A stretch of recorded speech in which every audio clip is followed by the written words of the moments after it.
I started as an office boy when I was 7. The office was just coming out of the Depression, and it was sort of all hands to the pump. And in my school holidays, I'd always go to the office all my life. And when I became 16 and left school, we were in the middle of the Second World War. And like a youth, didn't really have much say. I didn't have any say. My father just enrolled me in architecture. And I'd had a very bad time at school in the last 2 years because of the army. I was in the cadets. And, I was lumping 303s around and charging palliasses with bayonet and all that sort of stuff. And I didn't like that. And so I didn't like the last 2 years of school. But when I started first year architecture, I absolutely loved it. Not the architecture, the fact that there were girls. I'd never seen a girl in my life till I was up to 16. So I very quickly got myself a girlfriend, and my life absolutely blossomed from that moment on. But I became very serious about architecture after third year, because that's when I started seeing Boyd and Roy Grounds and people like that. That's when I really started to understand about architecture.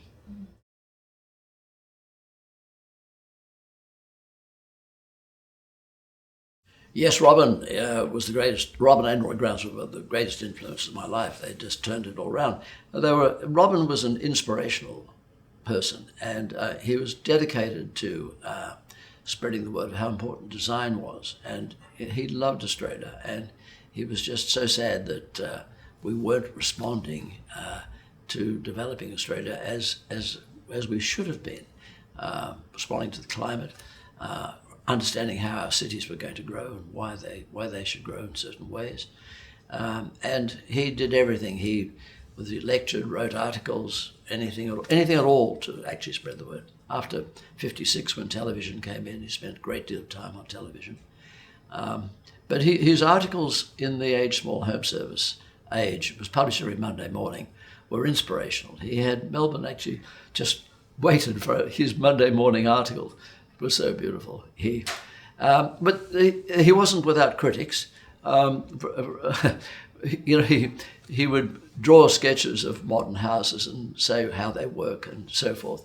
And I do remember the occasion when somebody wrote in and said, that house that you published, it's not really fit to be a house. It's more like a hen's house. Mm. The following week, he wrote the most critical article, and the heading was, "A hen's house is not always a fowl house." He was so witty, he was absolutely unbelievably witty, and so he could convey the message very brilliantly.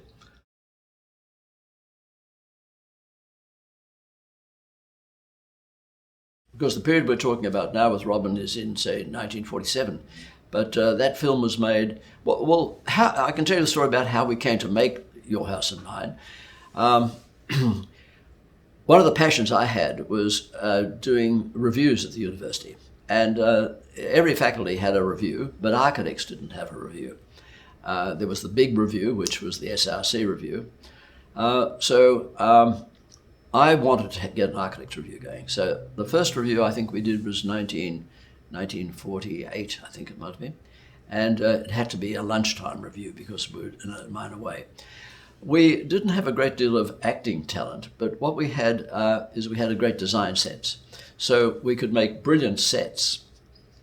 And I was directing these reviews. And I just used speed. I'd use very simple, short sketches. And then no one had seen before the speed with which we did. The set would come on, there'd be a sketch, and another sketch would come on. And so it was almost like a moving film. It came so fast. And that developed into, it became incredibly popular, and we almost got to the stage in the evening reviews where it was almost as big as SRC review.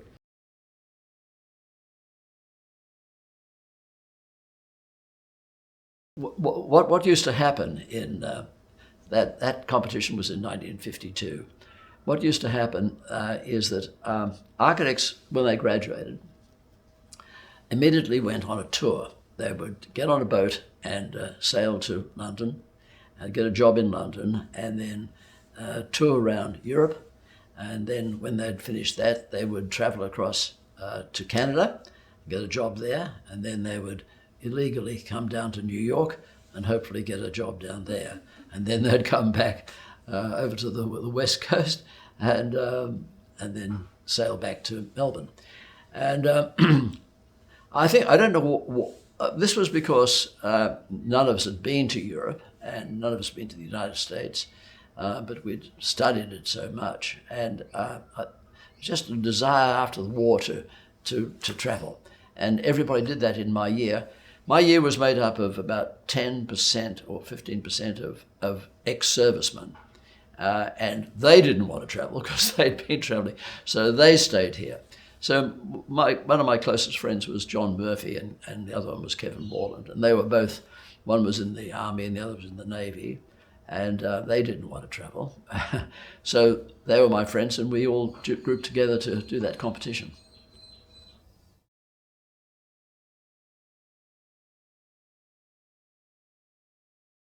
I introduced strategic planning to Australia, and that came out of working with Robin Boyd. Robin and I and Reg Grouse worked on the architectural convention at Sunbury. We got Dick Hamer to agree that we would make a working thing at Sunbury. This is because we thought we weren't achieving enough with designing buildings. We wanted to get on a broader scale. So we got into the idea of designing a whole town, at developing the design for the Sunbury town. And the convention opened on the Saturday morning and Robin died on the Friday night. And so this was terrible. And I then tried to carry on about planning. And then I discovered by reading and studying that Otto Königsberger had developed a method of strategic planning. He was University College London. And it was about understanding that cities are three-dimensional things and that they're living things, living organisms, and they're not just zoning plans. Melbourne's plan was houses here, factories here, commercial buildings here. That was considered a plan. But it wasn't like that. A city is different. And Königsberg had developed this process of strategic planning. And we got Dick Hamer to insist that the Melbourne City Council advertise for planners to produce a strategic plan for Melbourne. We won it.